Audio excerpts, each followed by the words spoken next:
Salut tout le monde, aujourd'hui on a une petite interview avec Bart qui va nous parler de son parcours en tant qu'artiste, street artiste donc, et aussi en tant qu'artiste NFT. Il a commencé je crois il y a environ 1 an. J'ai un parcours, comme tu disais, de graffeur. Le digital, ça fait longtemps que je suis dedans. J'avais déjà développé une technique qui s'appelle le LED painting, où je mélangeais pico-projecteur et du coup je dessinais en fait avec mon téléphone portable et je faisais des projections parce qu'en fait vu que dans le street art on est dans l'innovation, se placer dans des endroits où personne s'est placé, donc là m'a permis de travailler dans l'événementiel et ça a toujours été une passion de connecter deux univers. Donc ça fait longtemps que tu es street artiste. Début 90.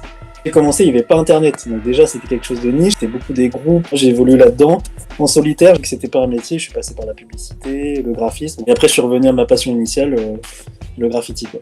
Voilà. J'habite en région parisienne, donc région parisienne c'était cartonné, enfin notamment Montfermeil, je passais beaucoup dans la cité des Bosquets. Ça qui est fort, c'est qu'il n'y avait pas internet, mais la puissance de l'art fait que ça te marque mentalement. Moi je me rappellerai toute ma vie, dans cette cité il y avait un gros graphe où il y avait marqué Bienvenue en enfer. Les couleurs elles pétaient, il y avait des flammes. Je me suis dit, waouh, c'est quoi ce truc? Apparemment, il y avait une petite phrase qui disait ni vu ni connu, mais le diable les a eus. Quoi.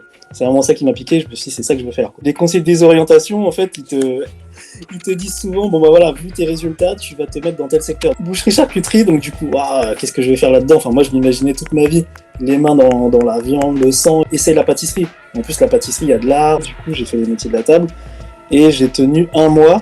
Pourquoi ? Parce que j'ai eu la chance de tomber sur un boulanger qui a vu tout de suite que voilà, c'était pas pour moi, j'étais pas dedans. Un jour, il m'a dit bon vas-y, est-ce que tu te verrais faire ça toute ta vie ? Donc moi, j'ai pas envie de me faire virer, donc je lui ai dit oui. Tu te verrais faire ça le jour de l'an ?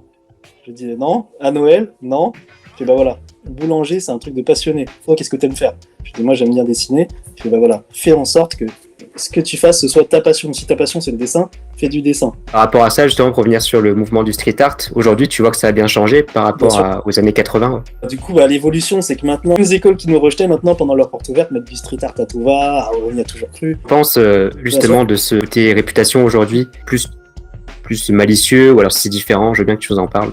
Je vois clairement que maintenant, c'est de la stratégie, hein. Même dans les NFT. Hein. On est beaucoup dans un monde de stratégie où le talent, finalement, c'est secondaire. Les applications, elles veulent du casino et de la télé-réalité. Donc télé-réalité comme création de contenu et casino pour que tu mettes ta carte bleue. On a fait un petit collectif et du coup on est montés tous ensemble. Quoi. En plus vu que c'était en pleine période de Covid, ça avait encore plus de sens, encore plus de puissance. Et du coup ce collectif, vous avez fait quoi ensemble ? Tu devineras que vu mon parcours, on n'allait pas respecter les couvre-feux. On a fait plein d'événements, et comme d'hab on était critiques. Mais il y a même des gens de ma famille qui disaient ouais, mais pourquoi vous faites ça, vous êtes inconscients, il faut rester chez vous. Et non, dans ce collectif-là, il y a des gens, il y a des aides-soignants qui ont besoin de décompresser. Si nous on fait pas ces événements-là, comment ils vont décompresser ? C'est pas les applaudissements de 20 heures qui vont faire qu'ils vont pire. Donc voilà, on faisait des trucs en petit comité, ça a marché. De ça, on a fait une exposition. Le brassage, tu vois, il y avait autant des qui travaillaient dans le milieu de la nuit, des aides-soignants, et surtout, la chose dont je m'attendais pas, c'est que ça venait de toute la France. Les live news là que tu vois sur le t-shirt que je te montrerai après. Ce t-shirt-là, il est né sur l'application. Vu qu'on voyait qu'il y avait beaucoup de filles qui vendaient leur corps, moi je voulais remettre l'art au centre de l'application. J'ai toujours été passionné par les artistes et leurs muses. Du coup, on a fait un concept qui s'appelait les live muses. On a invité les filles qui étaient dans le même état d'esprit que nous, qui voulaient montrer une autre image de la femme. Là, t'as peintresse, MLDK qui est une artiste aussi. Il y a tout un message derrière, tonalités différentes, des physiques différents. Du coup, même à l'heure actuelle, je continue encore ces concepts-là.